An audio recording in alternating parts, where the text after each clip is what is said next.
우리의 이슈가 뉴스를 바꿉니다. 세상을 깨우는 황보선의 출발 새 아침.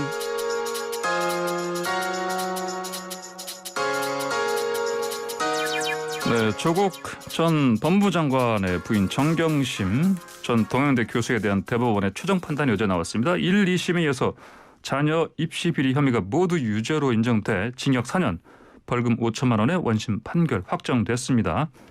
자, 조국 전 장관의 재판에도 영향을 미치겠죠.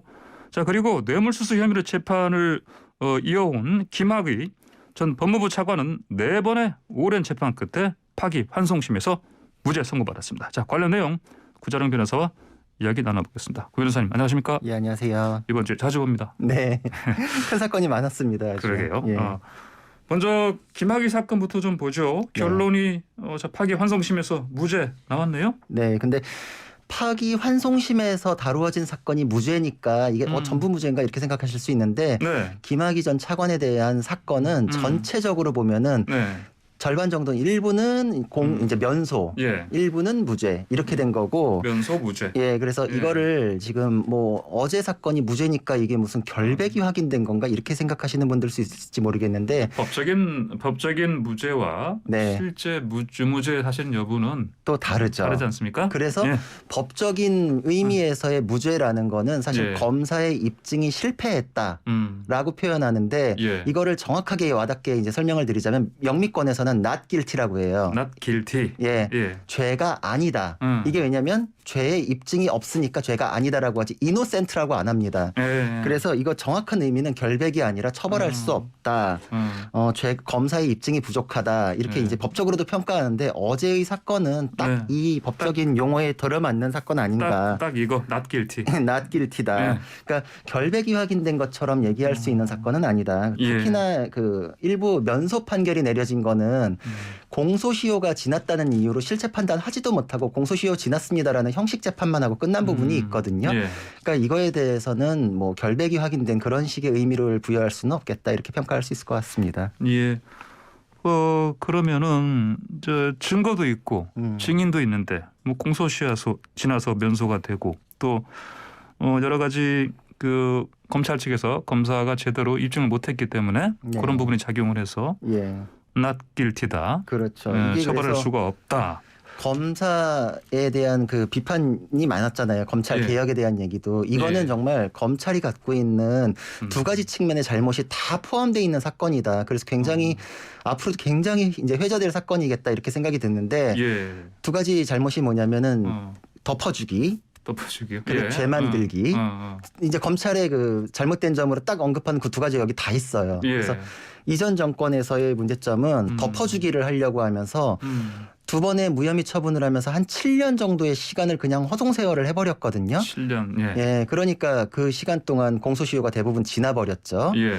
그리고 이제 정권이 바뀌고 나서는 그게 잘못이다라는 거에 의해 가지고 수사를 몰아쳐서 하다 보니 예. 공소시효가 지난 거는 형식 재판으로 도저히 어떻게 할 수 없으니까 나머지 지나지 않은 부분에 대해서는 유죄가 나와야 된다라는 걸 예, 너무 예. 꽂힌 거죠. 그래가지고 거기서 1심에서는 사실 증인이 신빙성이 없는 증언만을 한다라고 해서 그 부분이 무죄가 일부 됐었는데 예. 2심에서 바뀐 이유를 대법원에 가가지고 판단을 해보니 검사가 예. 증언을 하기 직전에 항상 소환을 해요. 예. 그리고 그때마다 증언이 바뀌고 구체화가 되고 유죄의 증거가 없는데 나중에는 갑자기 증언의 유죄의 내용이 담기기 시작을 하니 예. 신빙성이 없다. 검찰의 회유나 이런 것들이 있는지 이제 확인해야 된다라고 해서 그 취지로 파기환송을 해서 파기환송 승인에서 들여다 보니까 예. 아 이거는 증인이 회유를 받았을 가능성이 높다. 신빙성이 없다. 이런 게 있었거든요. 예. 그러니까 두 가지 측면의 검찰의 잘못이 이 사건은 모두 녹아 있다.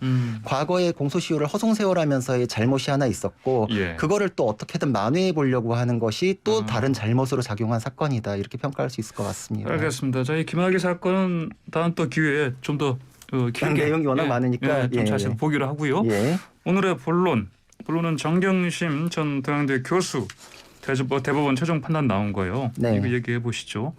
결국은 이게 가장 큰 쟁점이 동양대 강사 휴게실에 놓여있던 그 PC 그렇죠. 임의 제출한 거 아닙니까? 맞습니다. 이거를 증거로 인정할 것이냐 마냐 네. 이거 결국은 이게 인정이 됐고요. 그렇죠. 그래서 결국은 이제 유죄 확정된 거다 이렇게 보면 되겠습니까? 맞습니다. 지금 대법원에서 이게 판결이 파기되지 않을까 하는 의견들도 있었어요. 그 이유가 뭐냐면은 예. 작년 11월에 대법원에서 전원합의체 판결이 나옵니다. 예. 다른 사건이었는데 예. 거기서 그 쟁점이 됐던 게 뭐냐면 소유자하고 보관자가 다른 물건이 있었어요. 예. 그러니까 예를 들어서 앵커님이 예. 본인의 노트북을 저한테 잠깐 맡겨놔요. 그래서 제가 들고 있었는데 예. 수사기관에서 오니까 제가 갖고 있다가 이거 가져가세요 이렇게 이미 제출을 한 그런 사건이에요. 그러니까 그래요. 보통 이미 제출에 의해 가지고 그 절차가 그대로 그냥 합법으로 이게 연결되는 게 보통 여태까지의 관례였거든요. 근데 대법원에서 그럼에도 불구하고 소유자에게 절차 참여권이 보장이 따로 돼야 된다. 그렇지 않으면 이건 위법하다. 그래서 예. 그 증거 능력을 부정해 버렸어요. 예. 그러니까 이 동양대 PC의 경우에도 강사 휴게실에 놓여 있던 이것을 이제 그 조교가 이미 예. 제출하니까 검찰이 이제 압수수색으로 가져갔거든요.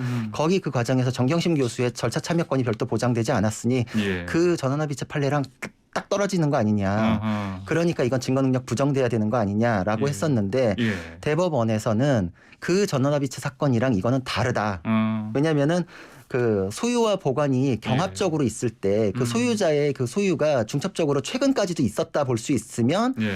둘 다 이제 그 절차권이 보장이 돼야 되고 이 동양대 PC의 경우에는 3년 이상 강사 휴게실에 방치되어 있었기 때문에 예. 사실상의 뭐 처분권이나 이런 게 동양대 측으로 넘어간 걸로 볼 수 있다. 결국은 그러니까 정경심 교수가 관리하던 게 아니다. 그렇죠. 그러니까 절차권은 이미 이제 예. 동양대 조교에 의해 가지고 이미 제출된 순간에 보장된 셈이다. 그러니까 예. 두 가지는 다르다라고 명확하게 구분을 지었거든요. 그러니까 조교가 사실 임의 제출할 수 있는 권리가 있죠. 있다. 이걸 그렇죠. 인정한 거다. 맞습니다. 그리고 절차 참여에 대해서도 별도 예. 보장할 정도의 사안은 아니었다. 두 사안 간에 이제 딱 구분을 짓고 나니 예. 증거 능력이 인정됐고 그럼 그 안에서 이제 표창장 이제 위조의 증거들이 나온 거 이런 것들이 이제 유죄 증거로 쭉 다 쓰였거든요. 예, 그러니까 반전을 꾀할 수 있는 부분이 이제 전혀 없게 돼버린 그런 결과가 됐습니다. 예. 그 조국 전 장관 재판 때 그때 동양대 PC가 증거 인정되지 않은 거. 그렇죠. 지금 그래서 예. 그게 1심 재판이 지금 진행 중이거든요. 진행 중이죠, 지금. 진행 중이죠. 예, 예, 근데 예. 그 진행 중에 그 증거에 대해서는 증거 네. 기각을 하겠다. 증거를 예. 받아들이지 않겠다 그래가지고 이 정경심 교수의 사건에서도 그럼 파기되는 거 아닌가. 그래서 연결된 내용이었는데 오히려 대법원에서 내 판례를 그렇게 해석하지 마라. 내 예. 판례는 그게 아니다라고 해서 이번 1심 판결이 약간 예. 법리 오해성이다라는 게 명확해졌기 때문에 오히려 이 정경심 교수의 사건으로 예. 이 조국 전 장관의 1심 재판이 영향을 받아서 그 증거 능력이 다시 인정되는 식으로 정정이 될 것입니다. 그렇게 될 가능성이 굉장히 높아졌죠. 높아졌다. 예. 그걸 좀 더 설명 좀 해주세요. 왜냐하면은 예. 1심 재판 이게 별개의 사건이지만 예. 증거는 똑같거든요. 예. 하나의 증거가 예. 정경심 교수의 사건에도 쓰이고 조국 전 장관의 사건에도 쓰이기 때문에 네. 증거에 대한 판단, 증거 능력에 대한 판단은 동일할 수밖에 없어요. 그래서 예.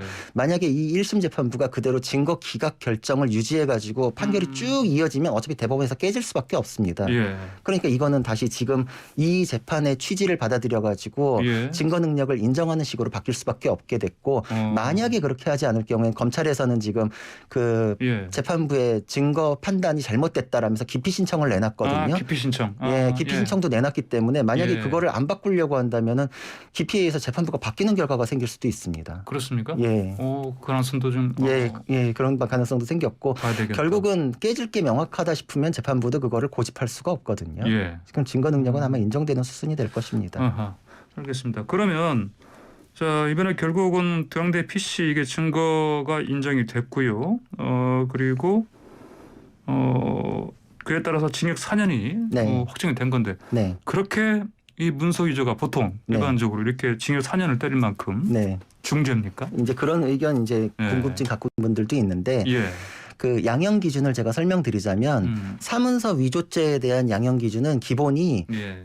한 건 위조했을 때 6개월에서 2년까지예요. 근데 정경심 교수는 문서를 여러 개 위조를 했습니다. 예. 그리고 그 여러 개 위조했을 경우에는 가중 영역으로 넘어가는데 그럼 1년에서 3년을 기본으로 해요.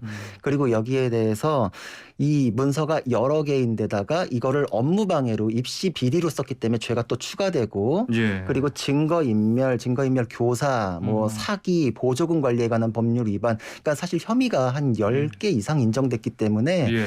문서죄가 4년이냐 이렇게 이렇게 얘기하는 거는 사실 굉장히 좀 이제 예. 러프하게 얘기하시는 거고 예. 여러 개의 문서죄 플러스 그걸 이용한 행사죄, 업무방해죄, 사기죄 뭐 이렇게 쭉쭉 하다 보면은 사실 예. 제가 이렇게 쭉 계산을 해보니까 양형위원회의 권고형을 굉장히 정확히 따랐다. 아 그래요. 예, 이건 과하다고 과한 양형이라고 하기에는 네. 혐의가 너무 많았다 이렇게 얘기할 수 있습니다. 자 그러면 그 윤석열 후보 부인 김건희 씨 같은 경우도 허위 이력건 이것 때문에 계속 논란이 됐었는데 네. 네, 죄송합니다. 이것도 위조고 업무 방해다. 그렇게 보기에는 사실 좀 사실관계가 다릅니다. 이게 어떻게 해야지 이제 딱 법리가 이해가 되실까 이제 생각을 해봤는데 대표적인 게 신정아 씨 사건이에요. 학력 위조, 입시 뭐 채용 비리 뭐 이런 것들이 연결돼 있었던 사건이 신정아 씨 사건이 대표적이었는데 그때 그래서 허위 학력에 대한 게 빵 터지면서 우리 아는 유명한 연예인들도 학력 위조에 대한 게 막 줄줄줄줄 터졌던 거 기억나실 텐데 신정아 씨는 형사처벌 받았는데 그때 유명 연예인들 학력 위조로 처벌받았던 거 기억나세요? 처벌 안 받았거든요. 예. 왜 달랐을까? 이게 첫 번째 의문. 두 번째, 신정아 씨 사건에서도 그러면 학력 위조로 이렇게 어디 취업하거나 이랬던 거가 전부 다 유죄였나? 라고 따지면 그 판례가 또 그렇지 않아요. 예. 유죄가 된 게 있고 또 무죄가 된 게 있어요. 신정아 씨도 무죄를 받은 부분이 있어요. 네. 그게 왜 그러냐면은 법리적으로 첫째로 내 명의의 문서는 내가 무슨 내용으로 작성을 하든지 간에 죄가 성립하지 않습니다. 네. 여기서 대응하는 거는 조민 씨의 자소서, 김건희 씨의 이력서, 그건 자기 명의로 작성하는 문서니까 네, 예. 거기에 허위 내용이 있으면은 그건 처벌 대상이 아니에요. 예. 근데 그것만 제출하면은 학교에서도 입학시켜주지 않겠죠. 네. 채용할 때도 그것만 보고 이제 채용을 하지 않겠죠. 그래서 네. 대부분 다 중소기업 어디든지 간에 증빙을 내요. 예. 그러니까 학위 증명서, 졸업 증명서, 뭐 인턴 증명서, 표창장. 그래서 여기서 문제된 거는 네. 타인 명의의 그런 객관적인 증빙들이 위조됐다. 네. 예. 그게 내 명의의 자소서랑 결합돼 가지고 들어갔으니 입시 업무를 방해한 업무 방해가 된 거다. 네. 그러니까 이 사건에 대응되게 보려면은 김건희 씨도 이력서만 그렇게 제출한 거를 넘어서서 예. 그 이력서에 부합하는 허위 스펙에 대한 허위의 증빙이 같이 제출됐다. 이 사실관계가 나와야 되거든요. 예. 근데 다른 부분에 대해서는 사실 그냥 이력서만 그렇게 제출했기 때문에 신정아 씨도 그런 내용에 대해서 무죄를 받았기 때문에 예. 형사적으로는 다른 내용이 되고 단 하나 게임산업협회의 재직증명서에 대해서는 논란이 있었잖아요. 예, 예. 사실관계가 확인되지 않았기 때문에 그게 같다 다르다 할 수 없지만 만약에 같은 사건이 되려면 그 부분에 집중해야 되고 그게 만약에 위조면 같은 유의 사건이 되고 그게 아니라면 이제 법적으로는 굉장히 전혀 다른 사건이 되는 것입니다. 예, 알겠습니다. 오늘 구 변호사님 말씀 여기까지 듣겠습니다. 고맙습니다. 감사합니다. 네.